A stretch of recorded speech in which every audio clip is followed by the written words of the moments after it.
जहर देता है कोई तो कोई दवा देता है। जहर देता है कोई तो कोई दवा देता है। जो भी मिलता है मेरा दर्द बढ़ा देता है।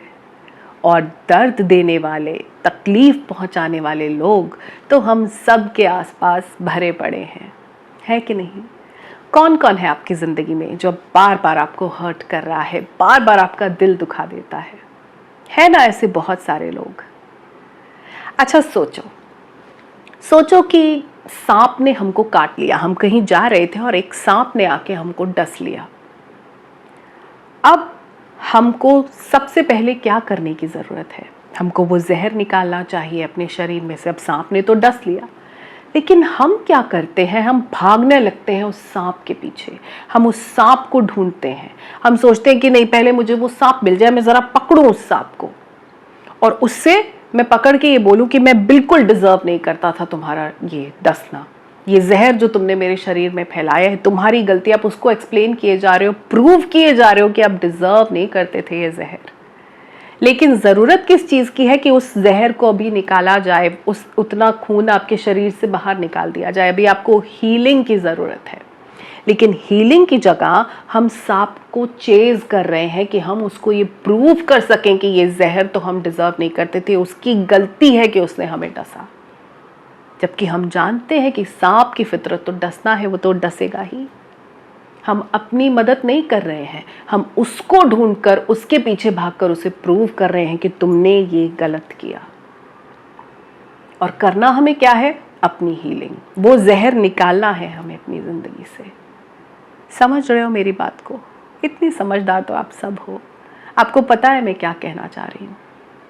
जो लोग हमें अंदर ही अंदर दीमक की तरह खा रहे हैं, जो लोग हमारा नुकसान कर रहे हैं, हमारी मेंटल हेल्थ पे डायरेक्ट असर कर रहे हैं, हमारी हालत ख़राब हो रही है, हमें फ्रीक्वेंट हेडेक्स हो रहे हैं उनकी वजह से, हमारा शरीर बिगड़ता जा रहा है, हमारी हेल्थ ओवरऑल ठीक नहीं रहती, हमारे पास एनर्जी नहीं है, हम डिप्रेशन में जी रहे हैं, हर वक्त स्ट्रेस है, तकलीफ होती है, रोते जा रहे हैं, नेगेटिव होते जा रहे हैं, बहुत दुखी हैं। यहाँ हम अपनी मदद नहीं कर रहे कि अपनी ज़िंदगी में से दुख निकालें, वो जहर निकालें, वो तकलीफ़ निकालें। मैं खुद को ठीक कैसे करूँ, अपनी फ़िज़िकल हेल्थ को ठीक करूँ, अपने मेंटल स्टेबिलिटी पे काम करूँ। हम उन लोगों को पकड़ पकड़ के ये बता रहे हैं कि तुमने हमारे साथ गलत किया। कुछ लोग होते ही गलत हैं। क्या आप करते हो ऐसा किसी के साथ? उनकी बेइज्जती कर देते हो, उनको बुरा बोलते हो, उनको नीचा दिखाते हो, उनको ताने मारते हो, उनको हर वक्त ये दिखाना कि वो किसी काबिल ही नहीं है। क्या आप ऐसे करते हो? नहीं, क्योंकि आप सांप नहीं हो। लेकिन कुछ लोग तो टॉक्सिक हैं, कुछ लोग जहरीले हैं। हाँ हैं, आप जानते हो, आपने इतने सारे लोगों से डील किया है अब तक की अपनी ज़िंदगी में। वो वैसे ही है, वो सांप ही है, वो डसेंगे। क्यों पकड़ के उनको प्रूव कर रहे हो कि तुमने मेरे साथ गलत किया, ऐसे नहीं होना चाहिए था, मैं तो बहुत अच्छी थी, मैं इतनी सीधी सादी शरीफ थी, तुमने मेरे साथ। इस प्रोसेस में हम अपने आप को किस हद तक बिगाड़ लेते हैं, हमको जब तक ये रियलाइज़ होता है बहुत देर हो चुकी होती है। और मैं जो भी यहाँ पे बात करती हूँ ना, बड़ी ऑब्जर्वेशन के बाद करती हूँ। जब मैं देखती हूँ लेडीज़ को who are in their 50s 60s even above, कितना मतलब मायूसी चेहरे पे है, इतनी नेगेटिविटी। उम्र के साथ तो इंसान को और खुल जाना चाहिए।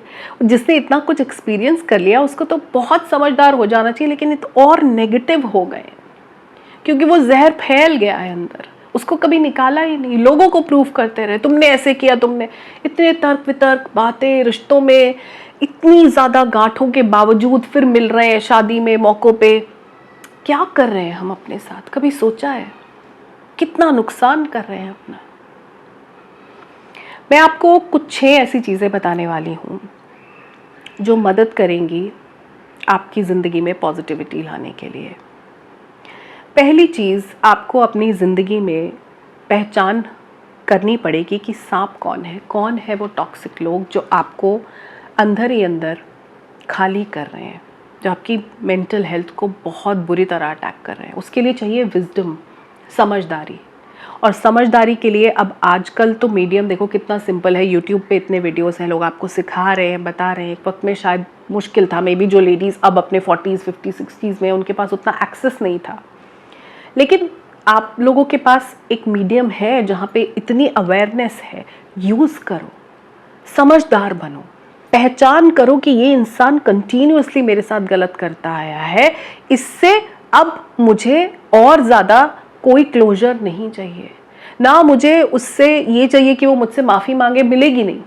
वो इंसान कभी आपको माफ़ी मांगने के लायक समझेगा ही नहीं। किसी ने अगर आपको दिल से उतार दिया है, किसी ने ये सोच ही लिया है कि तुम बेकार हो, मैं हर बार तुम्हारे साथ कुछ ना कुछ बुरा ही करूँगा, गैदरिंग में फिर प्रूव करूँगा कि तुम खराब हो, उम्मीद चाहे वो कितना ही करीब हो, उम्मीद लगानी बंद कर दो। जब सांप की पहचान हो जाएगी तो आपको ये पहचान करनी है कि इनमें से किससे दूर होना है। कुछ लोग कैजुअली, उतनी समझ नहीं है, थोड़े झल्ले से होते हैं, मजाक बना दिया, मुंह पे बोल दिया, बट कुछ लोग एक्चुअली बहुत ज़्यादा अंदर से नेगेटिव हैं। वो लोगों को नुकसान जान के कर रहे हैं, या तो उन्हें कोई फ़ायदा हो रहा है या उनको अंदर से बड़ी तसल्ली मिलती है ये कर कर। सांप कौन है ये पहचानना है और फिर किनसे बिल्कुल दूर हो जाना है।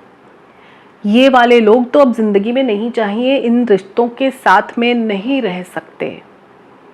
प्रॉब्लम है सेल्फ इमेज की। कई बार आप उस घर में रह रहे होते हो और आपके आसपास बहुत टॉक्सिक लोग हैं, लेकिन हमको तो अच्छे बनना है। हम अगर ये घर छोड़ के चले गए तो मुझे एक बुरी बहू कह देंगे कि तुम तो घर तोड़वाने वाली हो। इमेज तो पहले ही टारगेट हो गई, आपको अच्छाई किसने दी, आप तो पहले ही बुरे हो। ये मत सोचो कि मुझे अब अच्छे बनना है, जब आपके साथ इतना बुरा हो रहा है तो आप अच्छे बन नहीं पाओगे। अब वहां से अपना रास्ता बदलना है। उसके बाद अब तीसरी चीज़ जो आपको टॉक्सिक लोगों को पहचान कर उनसे दूरी बनाने के बाद करनी है, वो है सेल्फ हीलिंग। अपने ज़ख्म भरने हैं। जिन लोगों ने आपको ज़ख्म दिए हैं, आप उनसे ही दवा की उम्मीद कर रहे हो। ये गलती उनकी नहीं, आपकी है। आपको खुद अपनी हीलिंग करनी है। उस हीलिंग के लिए आपको कुछ सेल्फ हेल्प बुक्स पढ़नी पड़ेंगी, कुछ ऐसे सेल्फ इम्प्रूवमेंट वाला कंटेंट कंज्यूम करना होगा, मेडिटेशन करनी होगी, अपनी बॉडी को नरिशमेंट प्रोवाइड करनी होगी, एक्सरसाइज करनी होगी, योगा करनी होगी, अपने आप को काम करना होगा, अपने अंदर से कुछ इमोशंस को रिलीज़ करना होगा, जो कि आप खुद कर सकते हो। जिस एरा में हम हैं, आई थिंक 90% चीज़ें हम खुद कर सकते हैं, अगर कोई बहुत सिवियर डैमेज नहीं हुआ तो। सेल्फ हीलिंग पे काम करो, सेल्फ हीलिंग रिसोर्सेज ढूंढो, अपने आप को प्रायोरिटाइज करो, खुद को इन ज़ख्मों से बाहर निकालो, ये ज़ख्म भरो। एक पंक्चर्ड, एक ज़ख्मी इंसान मत बन जाओ, क्योंकि जब हम ज़ख्मी होते हैं फिर हम दूसरों को ज़ख्म देने लगते हैं। हमको रियलाइज़ नहीं होता कि कब हम नेगेटिव बन गए। हमको वो नहीं बनना, इसलिए हील करना है खुद को, भरो अपने ज़ख्म। चौथी चीज़ जो आपको करनी है वो है जिम्मेदारी उठाना अपनी ज़िंदगी की। अब तक हम हर चीज़ के लिए दूसरे पे डिपेंडेंट हैं। गलत जिसने किया उसने कर दिया, पर हमने क्या अपनी ज़िंदगी की जिम्मेदारी उठाई? कोई मेरा दिल तोड़ के चला गया, कोई मुझे गाली देकर चला गया, कोई मुझसे पैसे का घपला करके चला गया, किसी ने मेरे इमोशंस के साथ खेला। मैं अपनी ज़िंदगी की जिम्मेदारी कब लूँगी? क्योंकि हमको ऐसे ही सिखाया गया है ना कि लड़कियां तो पहले भाई को साथ में ले जाओ, पापा जैसे कहें वैसे कर लो, फिर पति जी जैसे कहें, फिर उनके पेरेंट्स जैसे कहें। अपनी ज़िंदगी की जिम्मेदारी लो, अपनी विजडम की, अपनी हीलिंग की, अपने डिसीजंस की, अपना रास्ता खुद चुनने की जिम्मेदारी तो आपको उठानी पड़ेगी। फिर देखो कि कैसे लोग आपको बिल्कुल परेशान नहीं करेंगे। फिर ये टॉक्सिक लोगों का असर भी नहीं होगा, क्योंकि अब आपके हाथ में अपनी ज़िंदगी का चार्ज है। आप इतने समझदार हो कि अपने फैसले ले सकते हो, अपने लिए सही लोग चुन सकते हो, सही रास्ते पे चल सकते हो, किन से दूरी बनानी है वो बना सकते हो। स्ट्रॉन्ग हो आप। और इसी से मैं पांचवी चीज़ पे आती हूँ कि अपनी मेंटल और इमोशनल स्ट्रेंथ पे काम करना शुरू करो आज से ही। Become strong. वीक होते होते काफ़ी डिकेड्स निकल गए। वो वीकनेस दिखने ना लग जाए चेहरे पे कि ये तो वीक औरत है, इसको कैसे भी कर दो, इसका तो मजाक ही बना दो ना। Be that strong female with strong value system, with strong mind, strong body and strong emotions. ऐसे नहीं कि किसी की मीठी बातों में आके कुछ भी ना ना ना। एक स्ट्रॉन्ग फीमेल वही होती है जिसके सामने आके बात करने में भी आदमी 4 बार सोचे कि ये तो she is something. Be that strong female. अपनी मेंटल स्ट्रेंथ पे काम करो। इस पे डिटेल में वीडियो है जो बीच में कोर्स पे डिफरेंट सेशंस आ रहे थे, मैं लिंक कर दूंगी, उसको जाके देखो। मेंटली और इमोशनली स्ट्रॉन्ग फीमेल्स हमेशा ज़्यादा सक्सेसफुल, ज़्यादा रिस्पेक्टेड, ज़्यादा वैल्यूएबल होती हैं सोसाइटी में।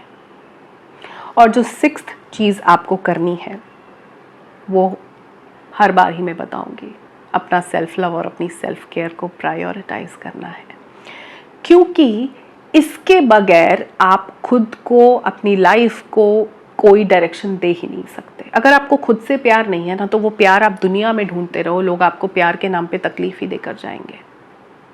अपनी ज़िंदगी का पर्पस ढूंढो, यही सेल्फ लव है। इसी प्रोसेस में खुद से मोहब्बत हो जाती है और खुद से मोहब्बत करने के प्रोसेस में पर्पस मिल जाता है और वहीं आप अपनी केयर शुरू कर देते हो और आप अपने में इतना कंप्लीट फील करते हो, एक खिला हुआ फूल महसूस करते हो कि आपको लोग हर्ट कर ही नहीं सकते। ये सारी जंग ही तब तक है जब खुद की कीमत नहीं है, खुद की कदर नहीं है, खुद से प्यार नहीं है, खुद को रुला पुला रखा है, बस बच्चे कुछ बन जाएं, बस पति अच्छे से कमा ले, बस फलाने, बस रिश्ते निभा लूँ, मैं तो बर्थडे याद रखती हूँ, मैं तो यही ज़िंदगी का मकसद है। आपका पर्पस क्या है? आपकी ये जो जर्नी अब तक रही है, इतनी तकलीफ़ें जो आपने देखी हैं, उसका कुछ तो पर्पस होगा, ढूंढो ना। और वो ऐसे नहीं होगा कि एक वीडियो देखा पर्पस मिल गया।